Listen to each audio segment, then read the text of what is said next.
Mills Customs amp, Compass, Class D hybrid, 600 watts, solid state power section, 2 preamp section. Turn off the pedals. Really cool amplifier from Mills Customs amp from St. Louis, Missouri. Really cool controls. I like the controls on this guy. So it has a pad to eliminate a few dBs of volume, and you can drop out some of your high end that way. I'm going to leave that off for this, but know that you have the option with something like 600 watts. It's pretty loud. The cabs I'm using are a new Vintage Amps 410, loaded with Celestion BK10s, and a Mills Customs Amps 212. I know most people run 10s in their bass cabs. 810 and 610 are the more popular cabs, so I decided to run 10s. And the most popular cab that is being sold with this particular amp model from Mills is their 212, and I have that as well. I've seen quite a few people purchasing that, so I figured I would include that. Mine does have, he added a speak-on cable on the back, so if you have a speak-on cab, you can request that. And so the controls to go through, we have level, which is the volume from your preamp section. Dynamic, which is just a tone control and compression kind of thing. You'll hear it. I'll turn the knob a little bit while playing. The shift in the mid. The mid controls how much mid is being scooped out of your signal. This is a very mid-heavy amplifier, so we typically like to run our mids a little bit lower, but for the guys who want the SVT like 70s style tones, you can get that with your mid knob up, but even Justin from Mills runs his mids at 0. I run it at like 1, so we keep our mids kind of low. Bass, and then master volume, standby, and the power is on the back. The preamp tubes do take a second or two to warm up. We'll just kind of go through the settings. I'll run everything at noon with absolutely no pedals whatsoever. I do have my board plugged in. I run the gain volume, or the volume from the preamp section, a little bit below noon. This is pretty much where I run it at all times. This is where I like to see it, but you can break this amp up. But at right about here, this is where I like to run it, and then I just adjust volume for wherever I am with the master. So I will do fingerstyle playing.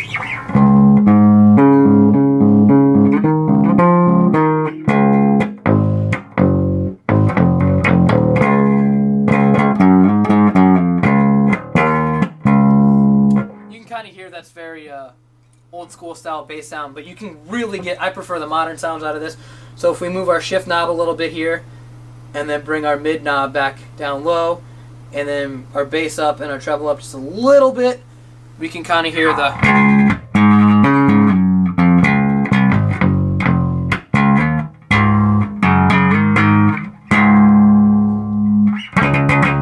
This is definitely where I kind of like that. I can roll the tone off a little bit.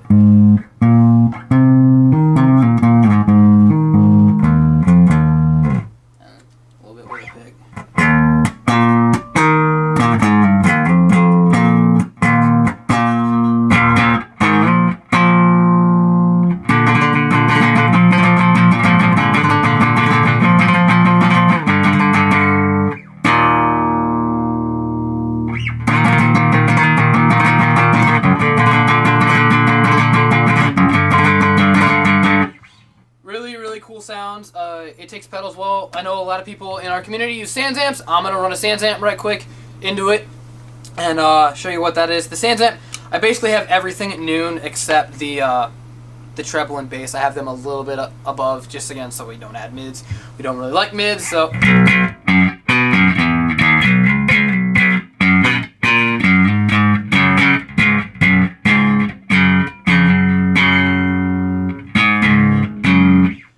Turn the Sans amp off, and I'm going to turn on overdrive. This is a Westminster Effects 1689B. It is basically a heavily modded tube screamer, and then remodded for bass. So I'm going to use it kind of like how I use it. This is your sounds. Basically, if you're trying to like stick out in a mix, your studio sounds or your live sounds where you want to get gritty, and you don't want to use your amp to be gritty. I prefer to run my amp clean and then use this for grit, so I can turn it off. I don't have to turn a knob and go back into that. So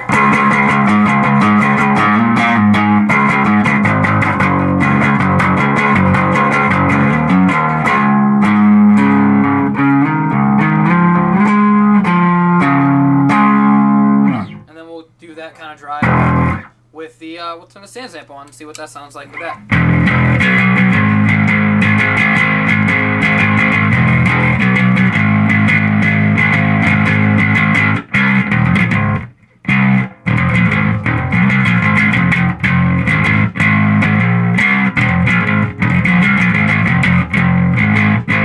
That's probably my favorite sound in terms of bass. That's where I like to run everything. I feel like that's the best sound. The last thing we're going to run into it is a JHS four-wheeler, just on the standard Woolly Mammoth sounds. So it's just going to be any one of your Woolly Mammoth sounds. This is going to be kind of that realm. Like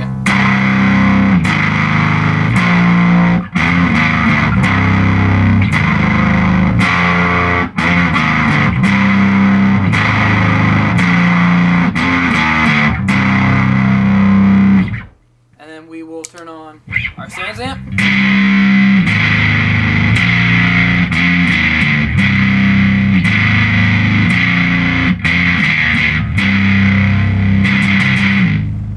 That a lot of solid-state amplifiers, pure solid-state amplifiers, and kind of your mid-level amplifiers. I used to run a Mark Bassloader Mark III for this guy, and it really didn't like fuzz. It would really filter a lot of stuff and sound really, really muddy, and it just didn't have the clarity that that this amp kind of provides. So this thing absolutely takes fuzz like a champ. So I'm going to flip on the standby switch here, and I'm going to switch from, this was an American Special Precision bass, and I'm going to switch to a Japanese, one of the older Marcus Miller jazz basses.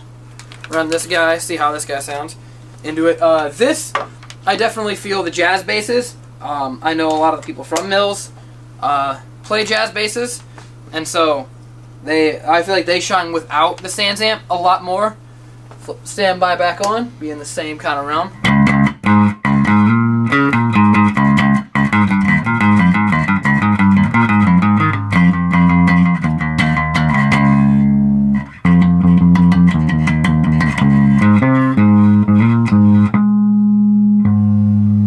Yeah, this is definitely a where this amp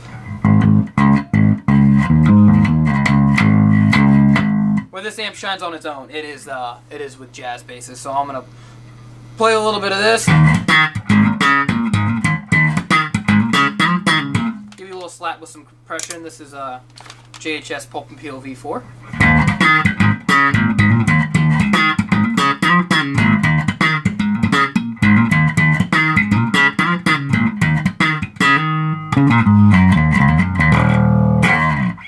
Now I'm going to run the SansAmp here.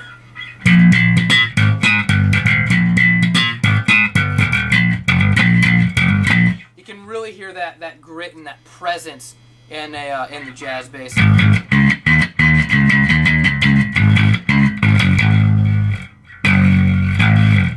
We could run some drive into that.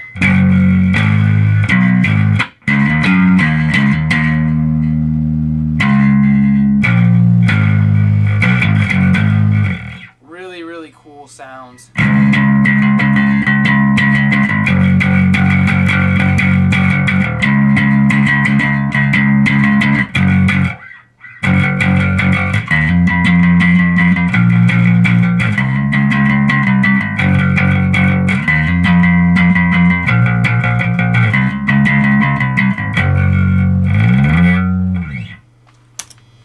Do a little bit more fingerstyle.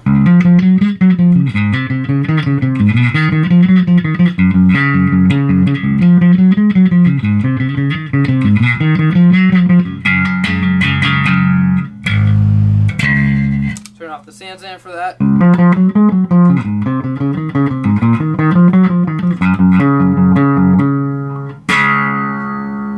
I'm going to turn the mids up here, and I'm going to show you a full range of what the shift sounds like.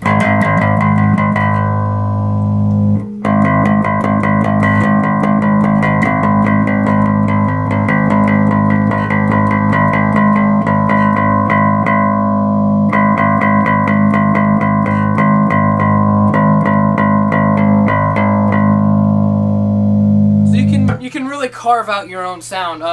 I will say this for this amp, dialing your sound in, especially if you're someone who likes to use a SansAmp and likes to use a lot of different drive pedals or run a lot of stuff into it.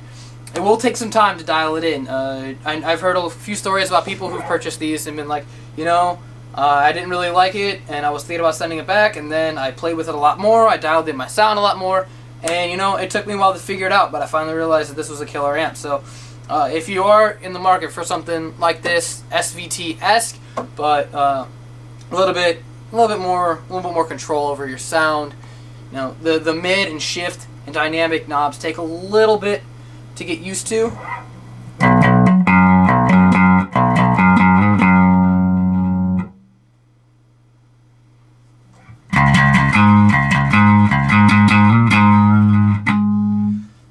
Well, they sound really great. This is a really cool amp, and the 212s also sound really good if you're in the market for 12s. Somehow they found a way to make two 12-inch speakers handle 600 watts of power. Beyond me. So that's what's really nice. The cabs are really lightweight, really easy to maneuver, rear ported, so nothing up front, and really good sounding amp. So thanks for checking it out.